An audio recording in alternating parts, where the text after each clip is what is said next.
For those of you who are visitors or first-time folks, we welcome you. It is not easy to be a first-time visitor, to make that big transition and try to go someplace new. We know the bravery that it takes, and we want to welcome you. If after the service you would like a tour of our building to know like where the main things are, like where's the coffee, right? And where are the bathrooms? Those are the two, but also a little bit of history about who we are and what we are doing in the world right now. We invite you to see myself or see Rhoda, who is one of our ushers this morning, and we will be glad to welcome you. It is always a pleasure to be here. We hope that you'll join us for social hour after the service. And for those of you who are online, please let us know that you are here. Nicole, our intern, is there greeting you, letting you know that you are welcome here. Welcome, everybody. It is good to be together.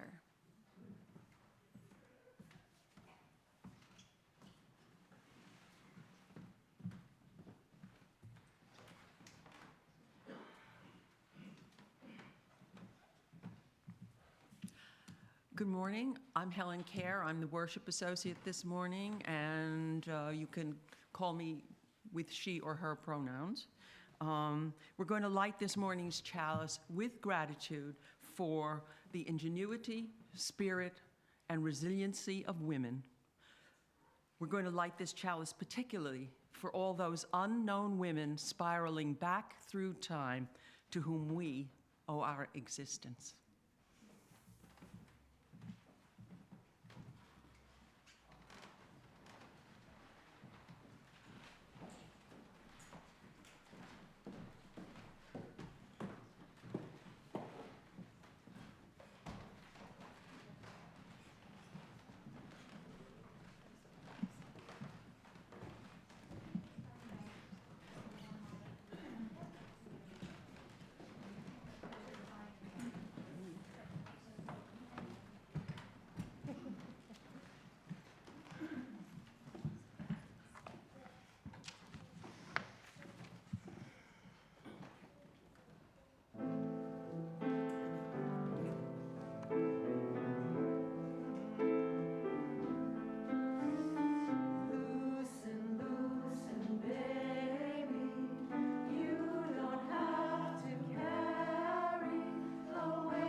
Let go, let go, let go, let go, let go, let go, let go.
not your first time here, you know that normally we light the candles and then we invite you all to come forward.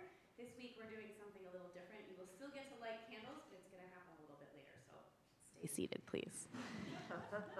Unless you feel moved to stand up. This morning we have several candles to light. Am I lighting them or you? Oh, you're okay.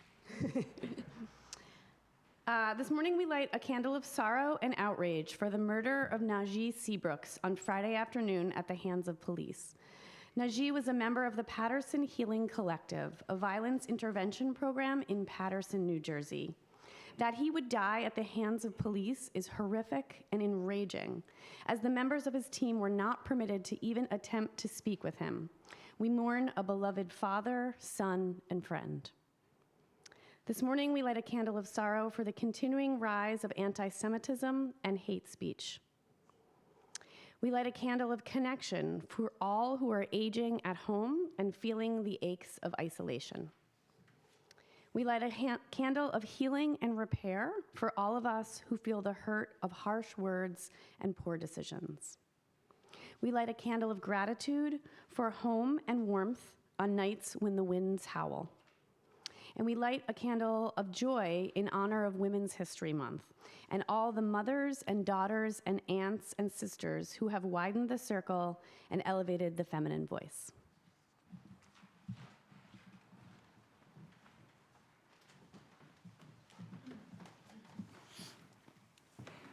To begin Women's History Month, we're going to share a litany of quotes from women.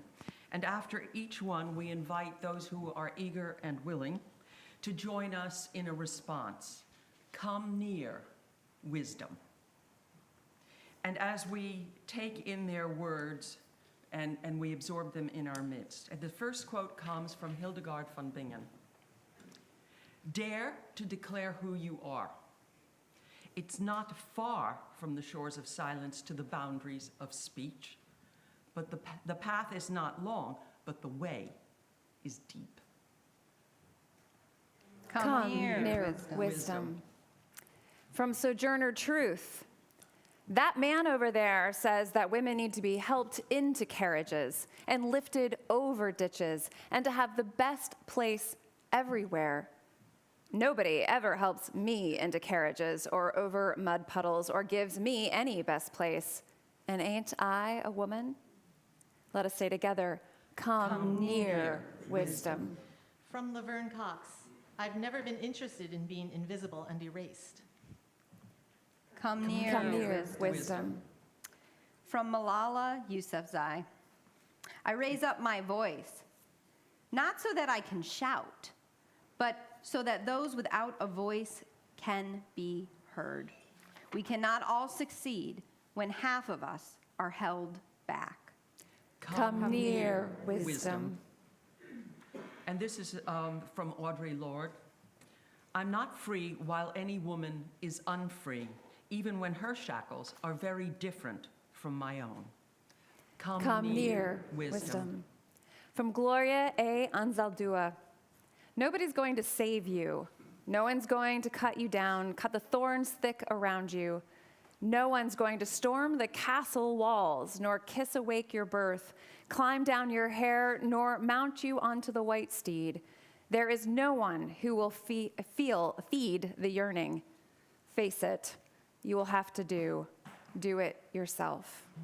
Come near wisdom. From Amanda Gorman, hear me as a woman, have me as your sister. On purpled battlefield breaking day, so that I might say our victory is just beginning. See me as change. Say, I am movement, that I am the year, and I am the era of the women. Come near wisdom. And the last quote comes from Winona LaDuke. We are part of everything that is beneath us, above us, and around us. Our past is our present is our future, and our future is 7 generations past and present. Come near wisdom. Thank you for sharing in those words of wisdom. I feel the voices circling in this very space. A couple weeks ago, Dr. Tooley, our colleague on the lead ministry team, Jermaine Kripe and Dana Moore of the Lifespan ministry team, and Misa, joined Beacon member Chad Petrove to go and see an exhibit on Ed Huana and women of Mesopotamia at the Morgan Library in the city. The exhibit brought together artifacts from all over the world that had never been brought together in the same place. Many of these artifacts often were displayed in museums where if there was a male figure on the artifact, that was the piece highlighted, and the rest of the item was placed against a wall so that sometimes the actual most prominent figure, which was a woman, and the reason that that vase or tablet was created, could not be seen by those entering a museum.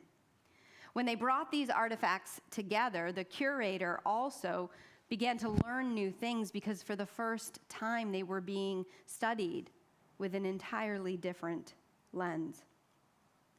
Among the artifacts gathered into this collection were the writings and images of Enhuana. Enhuana is the world's first published author. She was a priestess and close advisor to a king. She led the temple of Ur and all worship to Nana, who is the moon god.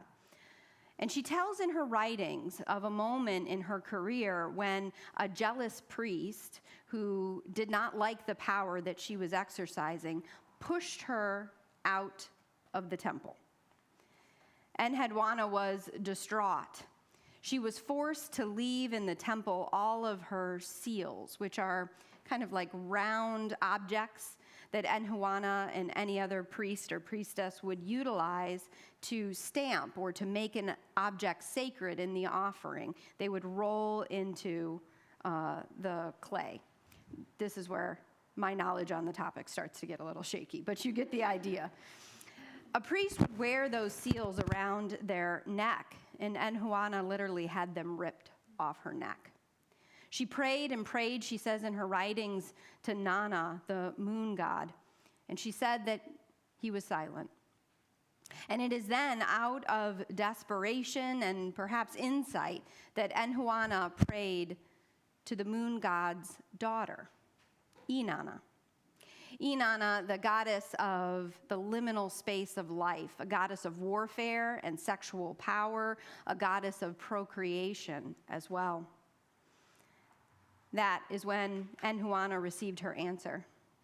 Inanna, she says, told her to get up and get back in that temple. And that is exactly what Enhuana did. She reclaimed her seals, reclaimed her space in the temple, and would go on to write some of the first poetry, the first autobiography that we have of anyone in the world's history. We are going to invite you in a ritual in just a moment to reclaim your space in the temple, metaphorically speaking, or literally, I guess. In what ways have you been pushed out of sacred space? In what ways has your voice been quieted, or have you been left out?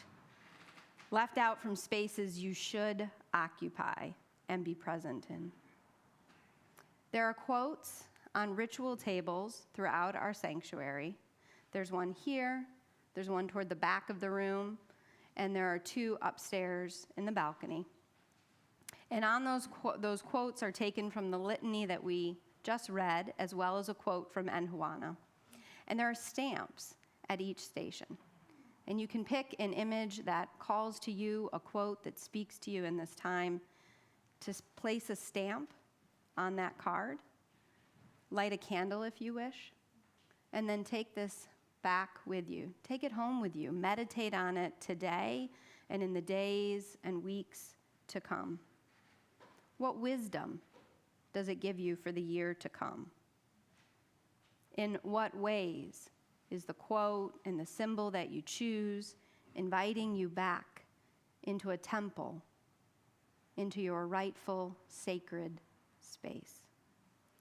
The stations are here, where Helen will be. There's a station in the back where I will be. And then Emily and Allison are going to go upstairs to our stations. As we sing together, we'll be singing Spirit of Life. Take this time for meditation.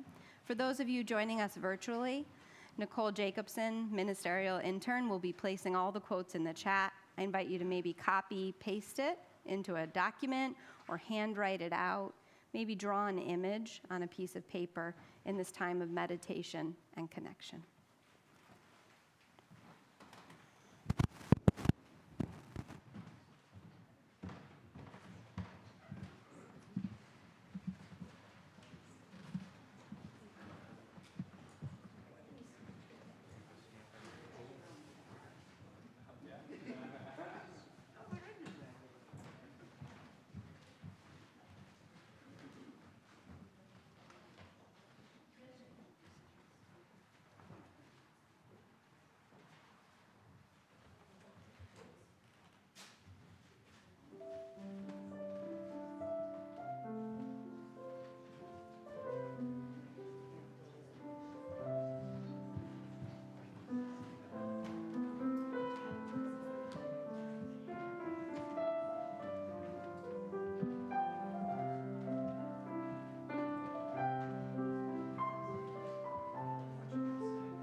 as Reverend Robin says, we're going to be singing Spirit of Life.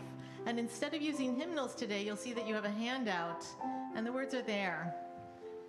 Today is a day that all the music that we're singing together as a congregation are pieces that were written by women. And probably the most well-known piece that Unitarian Universalists sing together is Spirit of Life, written by Carolyn McDade.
Morning.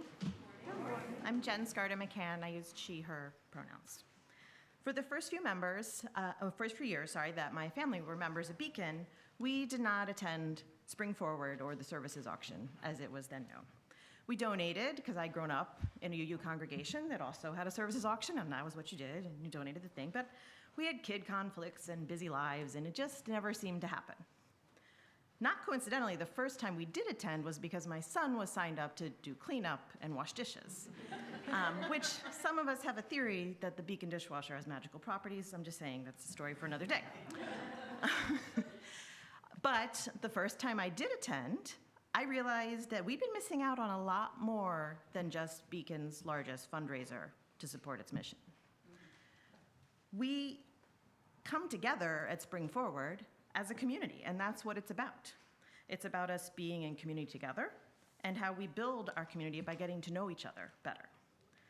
A few years ago, I offered gardening services, specifically not lawn mowing, and suspected, not really, that it was gonna be such a popular offering. I was like, well, that's something I could do. Thankfully, I had limited the number of people that I would do that for and how many hours. But it did prompt Joelle to reach out and suggest that maybe we work together on a future offering. So now for the second year in a row, she and I are offering a service of designing a garden for Beacon members who bid on it. That's something that's strictly a hobby for both Joelle and I would not have been brave enough to offer to go to someone's house and design their garden for them on my own. But that's just the way it is. Sometimes it takes working together to have the courage to do something that's outside your box. Plus, it's so much fun. That's all I have to say. So much fun for Joelle and I. Opportunities like that to spend time together, like the ones offered at Spring Forward, are how we learn about each other and how we connect. Some of us have partners and spouses that don't attend Beacon services. But They're happy to join us at Spring Forward or at the events that we go to because of Spring Forward. And it, I will say, has been a joy for me to have some of you meet and get to know my husband that way, and for him to feel connected to our community as well. This is not like a secret.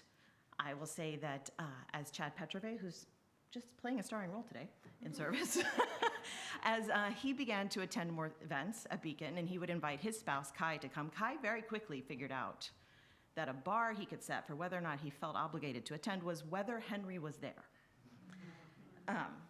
And I will say that the very first time he said to Chad, will Henry be there? Chad very confidently, maybe too confidently, said, sure, which made Kai say, which Henry will be there? Because as some of you know, my husband and son share the first name.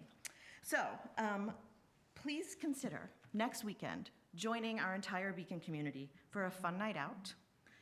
Even if you don't plan to bid, our Spring Forward co-chairs have been working really hard to offer service and events that include all of us, and even more so to make our event next Saturday a fun night out among friends, connecting with each other and spending time in each other's company. It's something that I know I'm craving, and I think a lot of us are still craving after the last few years of isolation, just to have time together. So please buy a ticket if you haven't already to join us next weekend. You can even start bidding online as of last night on some of our silent auction items, and see what else you can bid on if you're so inclined next weekend. I can tell you, I'm pretty confident both Henrys will be in attendance next weekend, so if that's a factor, keep it in mind. Thank you.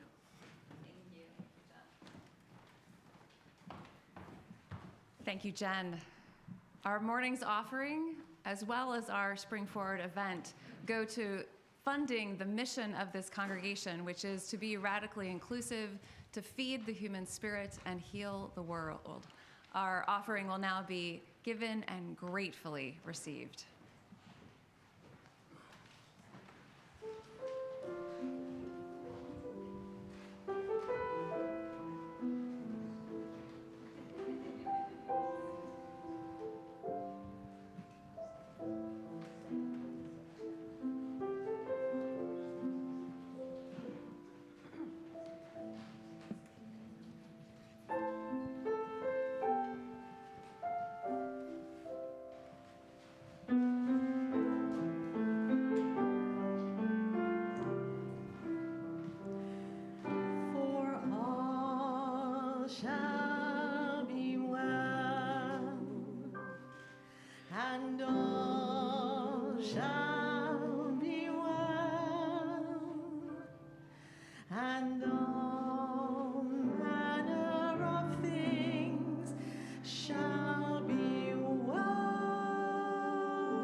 Shall be well.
I just heard Robin say, wow. Wow. Wow.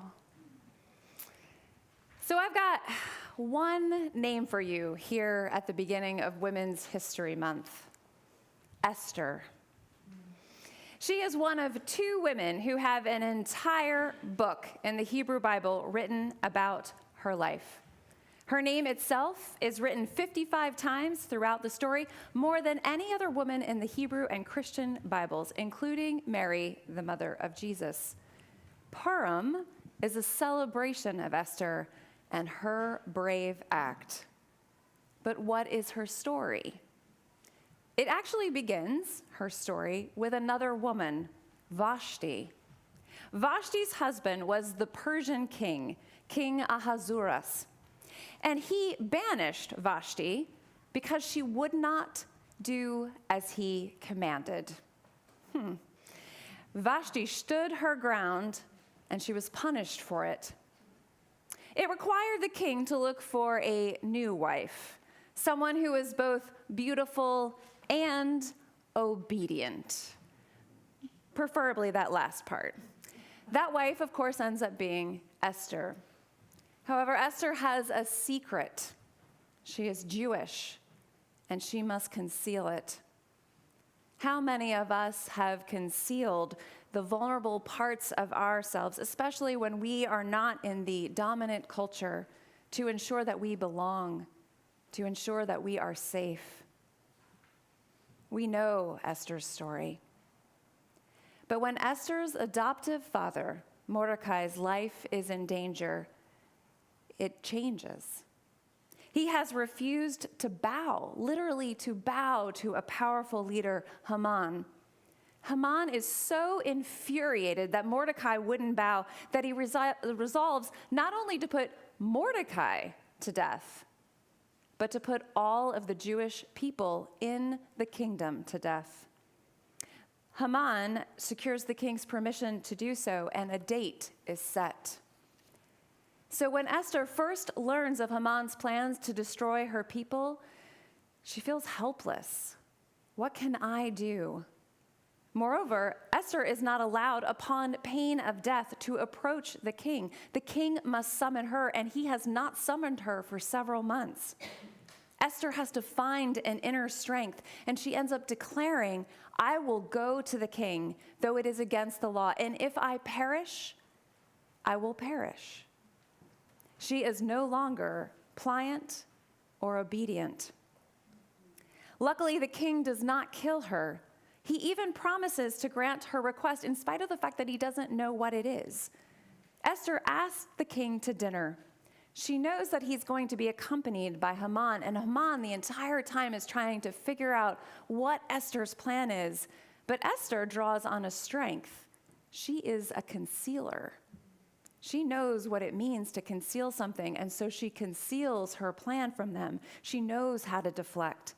And she invites the king and Haman to another dinner, and at that dinner party, the king is so smitten with her, so in love with her, so beguiled by her, that she reveals the plot to kill Mordecai and her people. She reveals her vulnerability, which is that she is Jewish. And the king, at that point, so smitten with her, decides there and then to defend the woman that he loves. Not only is Haman executed for his plot to destroy the Jewish people, the king also grants the Jews permission to defend themselves from their enemies. The book of Esther ends with Mordecai, her adoptive father, being elevated to the office of the grand vizier, and the Jews were allowed to live in peace and freedom and flourishing from that moment forward. Purim, the Jewish festival, takes place on the date that they were set to be killed. Can you imagine? And then that date is celebrated, that killing was avoided because of Esther's bravery and her ability to transform a vulnerability into a strength. Let us celebrate the brave Esther.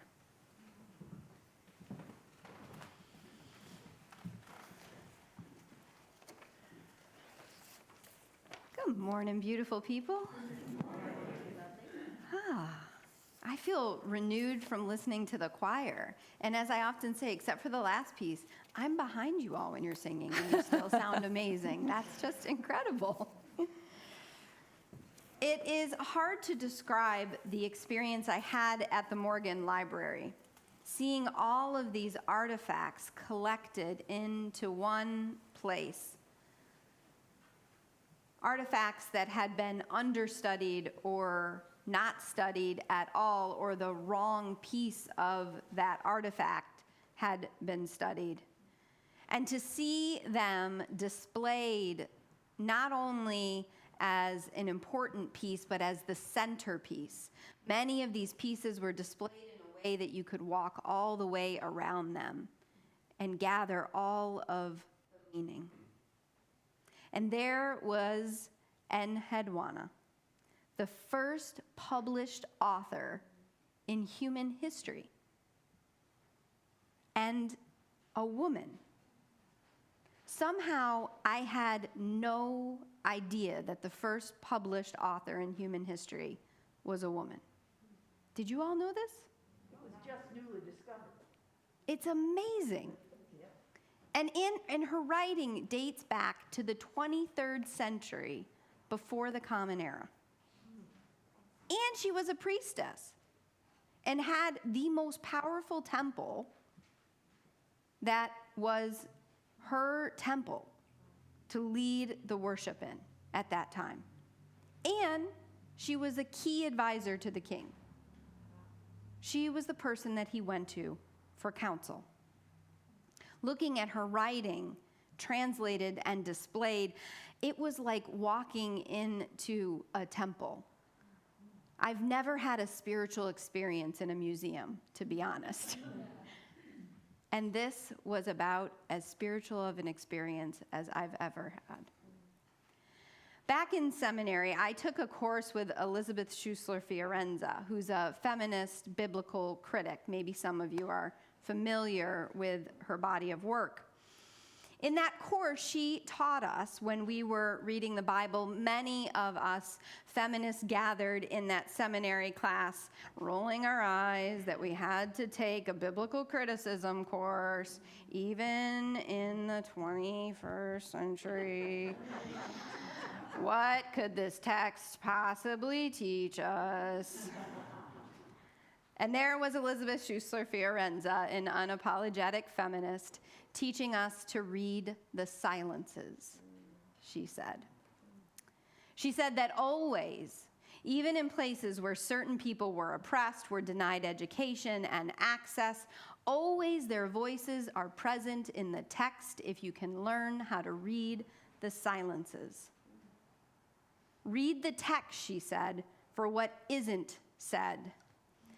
I recall one student raising their hand in one of our classes saying, "I don't know what you mean by read the silences." And she threw a pencil over all of our heads. It hit the back wall. No one said anything. She said, "Did you read that silence?" Read how the silences speak. Even in the story of Esther, which is not written by Esther, right?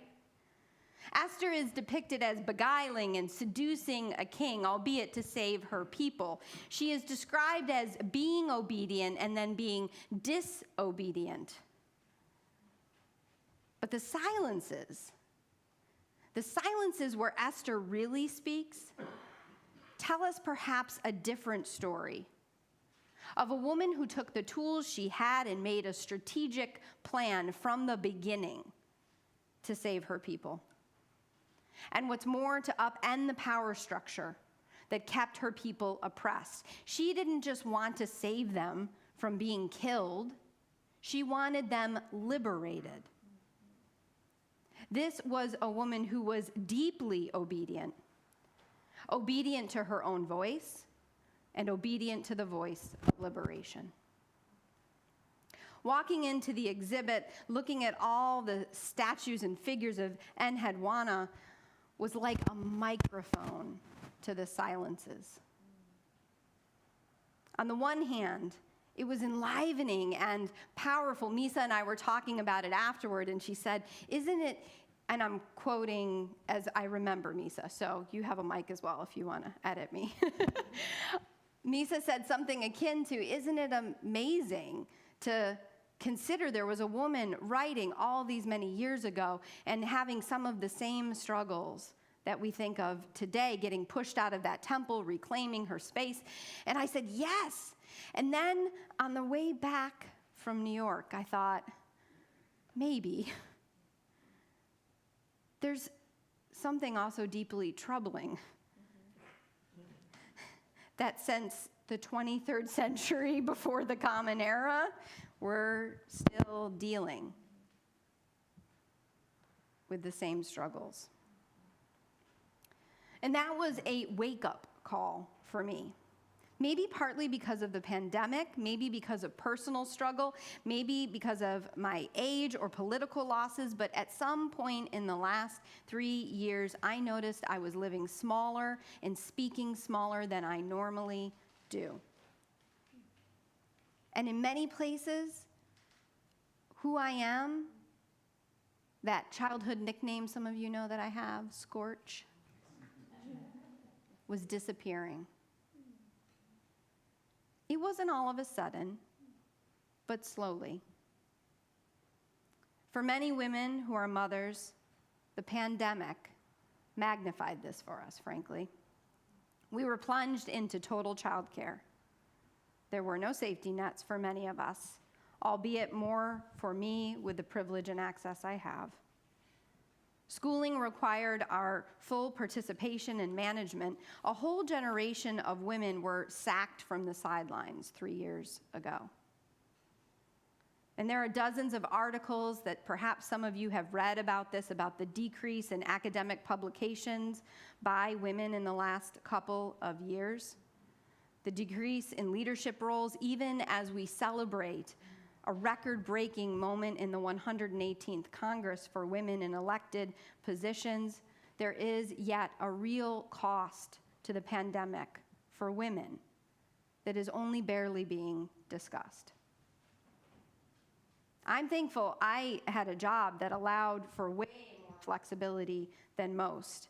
And still, if I'm honest, 3 years later, I think I am just coming back to myself. Have you had this experience, maybe? I see some recognition in the room, and I wonder if I could flip the cameras, if I would see it across our virtual congregation. Whether you've concealed your identity or been forcibly kicked out of the temple, it's a common experience as a woman, even today, even in these United States, if we can call them that.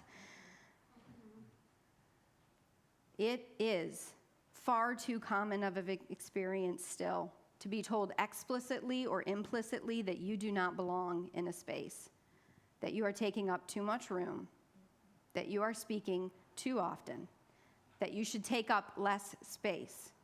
Even think about the way that we are socialized still today to sit.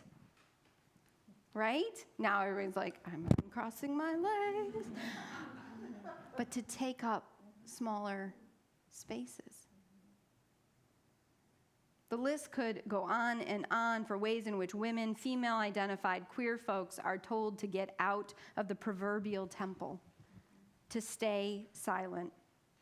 And that could easily be a whole depressing sermon, beloved. But today I have a different message. I'm telling us all, reclaim the temple. There is no time to waste. For each of us who have been shut out and hurt by oppression, because it hurts us all, right? That's the thing about oppressive systems, about patriarchy. It hurts men, too. It hurts male-identified folks. We need only look at toxic masculinity and the struggle for young boys in this country today to know the devastating effects of oppressive systems. But I don't want to waste oxygen this morning on the harm, because standing in that temple, reading and Juana's words, I realized there's no time to waste. Just as Inanna spoke to her deep in the night, get back in the temple, girl. Take your seals back. Show up. Take up as much space as you need. Break the silences. Listen to the goddess of sexual power and warfare, or just your own wearied hearts. Your abuela's cracked hands that held you steady, or the professor who said, stop apologizing for existing. Whomever loved you enough. And we all come, even if it is a spiritual legacy, from a long line of female-identified ancestors who loved us enough to echo across the ages, get back into the temple. Get back in. If you've got to break a window, crack open the door, or break it down, get back in. In this Women's History Month, let's make history. History can be small, radiating out even beyond our understanding. I know my grandmother's words stay with me still, in ways that I don't think she ever imagined, and might be a little shocked by, but that's okay too. Make the decision to not hold back. Loving the world enough and trusting that light within you enough to show up with all of you. I don't know who needs to hear this today, but I know someone in this room needs to reclaim their space in the temple. I know someone listening virtually needs to hear these words, and I know someone in this room has a daughter or a son or a trans kid, queer, just trying to disappear. Just trying to make themselves so small and so invisible. And someone in this room has the power of Inanna, that goddess of sexual power and warfare. Somebody here has it. To mentor a beloved child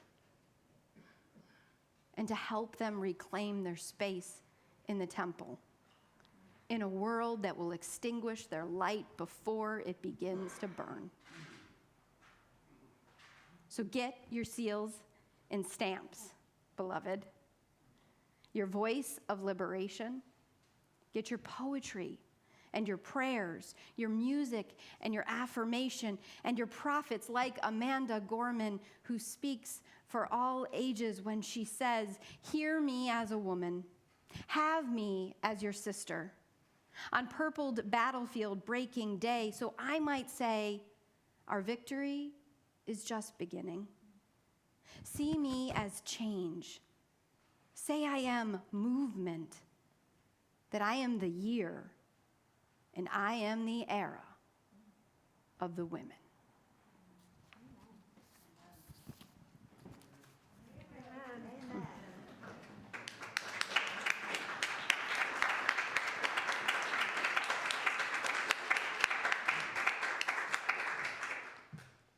Thank you for being here with us today. I want to say thank you to the welcome team, to our worship associates, to our board, to our AV team of Irvin and Will for helping us reach people who are not in the sanctuary with us this morning in body, but definitely here in spirit. And of course, as always, thank you to John for lending his musical talents and his heart to our services.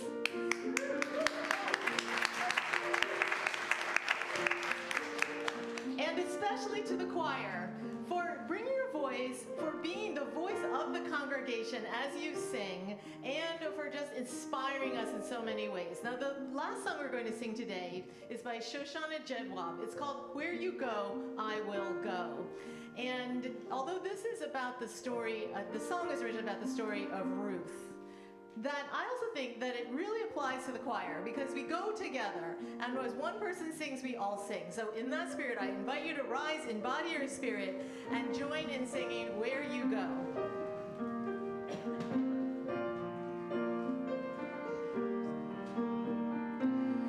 Where you go, I will go, beloved. Where you go, I will go. Where you go, I will go, beloved. Where you go, I will go. And your people are my people. Your people are mine. Your people are my people. You're divine, my divine. Where you go, I will go, beloved. Where you go, I will go. Where you go, I will go, beloved. Where you go, I will go. And your people are my people. Your people are mine. Your people are my people. You're divine, my divine. And your people are my people. Your people are mine. Your people are my people. You're divine, my divine. You're divine. You're divine, my divine. You're divine. You're divine, my divine.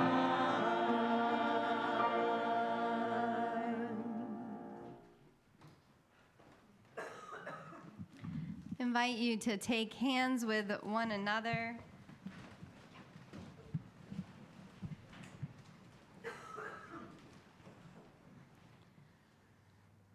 Go, beloved, as you leave this sanctuary to enter the temple of your calling.